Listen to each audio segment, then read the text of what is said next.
नाशिक येथील नामांकित TCS नावाच्या IT कंपनीमध्ये धर्मांतर आणि लव्ह जिहादचं प्रकरण समोर आल्यानंतर आता प्रसिद्ध अशा लेन्सकार्ट कंपनी देखील वादाच्या भोवऱ्यात अडकली आहे। प्रसिद्ध आयवेअर ब्रँड लेन्सकार्ट सध्या सोशल मीडियावर एका मोठ्या वादाच्या भोवऱ्यात सापडलाय।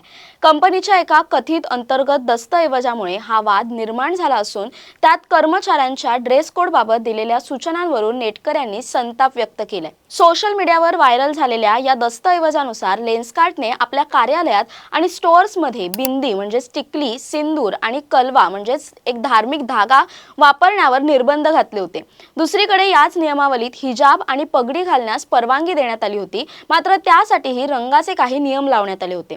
या भेदभावपूर्ण नियमांमुळे सोशल मीडियावर बॉयकॉट लेन्सकार्टचा ट्रेंड सुरू झाला।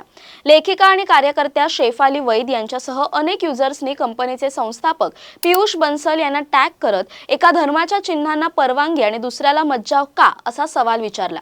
वाढता वाद पाहून पियुष बंसल यांनी तातडीने ट्विटरवर स्पष्टीकरण दिलं। त्यांनी म्हटलं की व्हायरल होत असलेला दस्तऐवज हा कंपनीचा अधिकृत किंवा सध्याचा HR नियम नाही, तो एक जुना ट्रेनिंग दस्तऐवज आहे जो चुकून फिरतोय। बंसल यांनी पुढे स्पष्ट केलं की लेन्सकार्टमध्ये बिंदी, टिळक किंवा कोणत्याही धार्मिक चिन्हांवर कोणतीही बंदी नाही। हा दस्तऐवज जुना असून त्यात झालेल्या चुकीबद्दल त्यांनी कंपनीच्या वतीने माफी मागितली। फेब्रुवारी महिन्यातच ही चूक लक्षात आल्यावर तो मजकूर हटवण्यात आला होता। हा वाद अशा वेळी समोर आला जेव्हा लेन्सकार्ट आर्थिकदृष्ट्या मोठी झेप घेते।